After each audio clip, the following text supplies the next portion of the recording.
Украина Кеңестік социалистік республикасы 1919 жылы пайда болған. 1922 жылдан 1991 жылға дейін КСРО құрамында болған Кеңестік республика. КСРОның құрылуына қатысқан 4 республикалардың бірі. Патшаның тақтан құлауынан кейін Украина өзінің мемлекетін құрғысы келеді. Бірақ 1917-1920 жылдар арасында бірнеше республика жарияланды. Әрбіреуінің өзінің идеологиясы, қолдаушылары мен қарсыластары болған. Олардың ішінде екі басты республиканы байқауға болады. Олардың біріншісі Киев басқарған Украина Халық Республикасы болса, екінші Харьковтың басқарған Украина Кеңестік Республикасы. Украина Халық Республикасы халықаралық деңгейде мойындалған. Оның орталық күштерінен қолдау көрген деңгейге жеткен. Бірақ Украина Кеңестік Республика тек коммунистерден қолдау көрді. Шынайы билігі бар ақ қозғалысы ғана екеуінде қолдамаған еді. Екеудің арасындағы конфликт Украина кеңес соғысы деп аталып кетті, және ол Ресей азаматтық соғысының бөлігі болып танылады. Нәтижесінде Украина Халық Республикасы аннексияға ұшырап, большевиктер билікті басып алды. Кейінірек 1922 жылдың 21 желтоқсанда Украина КСР, Беларусь, Күнгей Кавказ және КСРО мемлекеті құрылды. Let's talk about media ownership. So, the main regulatory authority for broadcasting media is the National Television and Radio Broadcasting Council of Ukraine, which is basically tasked with licensing media and also ensuring it complies with the law. Most of its members are appointed by the president and the parliament. That is why they consider to be very politicized. In Ukraine, the concentration of market ownership is not conditioned just by profit, but more importantly by political interest. This is the most notable deficiency in the Ukrainian media environment so far. So where it all started?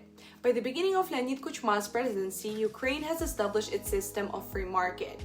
On one hand, it forced the media to look for alternative sources of financing, but on the other hand, it led to the emergence of large entrepreneurs who by mid-90s were able to assimilate their fixed capital in various ways. As a result, there was a tight connection between the media and representatives of this big capital, who through media financing gained a fairly significant resource of influence. Most of the media is controlled by media barons, a small group of people, like wealthy people, who also have interest in their own industries and in politics, of course. They're kind of an external owners, entrepreneurs for whom media outlets are not primary businesses and are not an important source of capital. They use TV to assimilate political influence, which they use to support their true main businesses. As media owners, they're not primarily driven by market logic. This high degree of ownership concentration means a high barrier to enter the media market. Currently, 4 political and financial groups control nearly the entire broadcasting sector of Ukrainian media. If we talk about the pros and cons of media in Ukraine, in 2021, media monitoring was organized in the country to identify the main problems.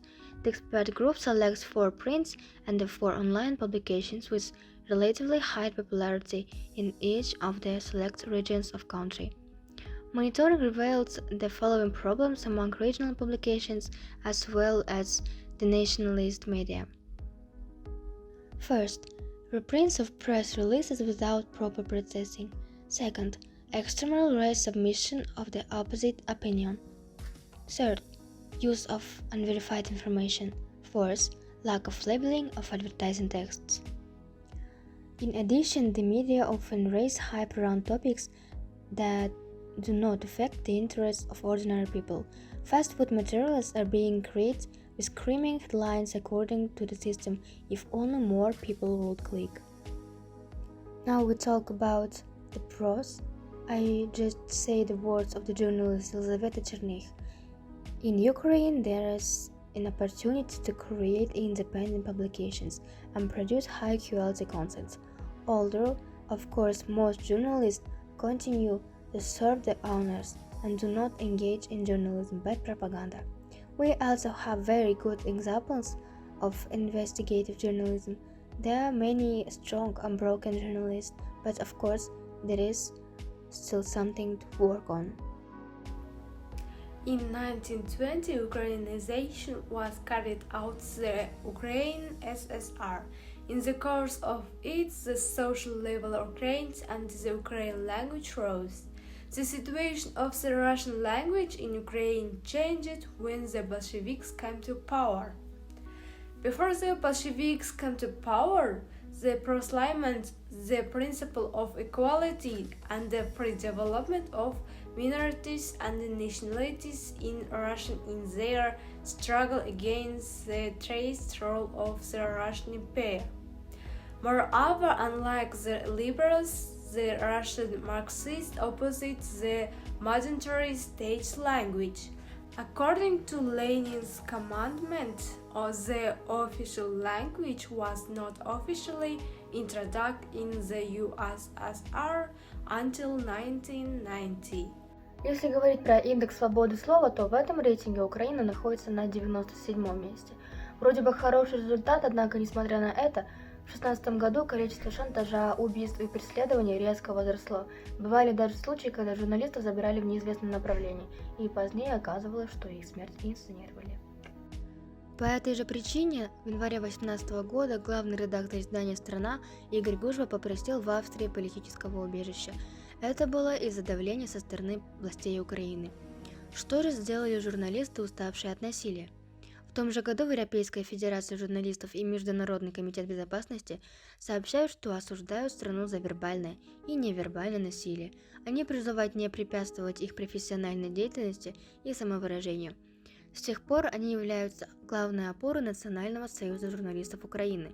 Однако, в 2022 году во Всемирном индексе свободы слова Украина потеряла еще 9 позиций, что означает, что ситуация в стране с индексом свободы слова все ухудшается и ухудшается.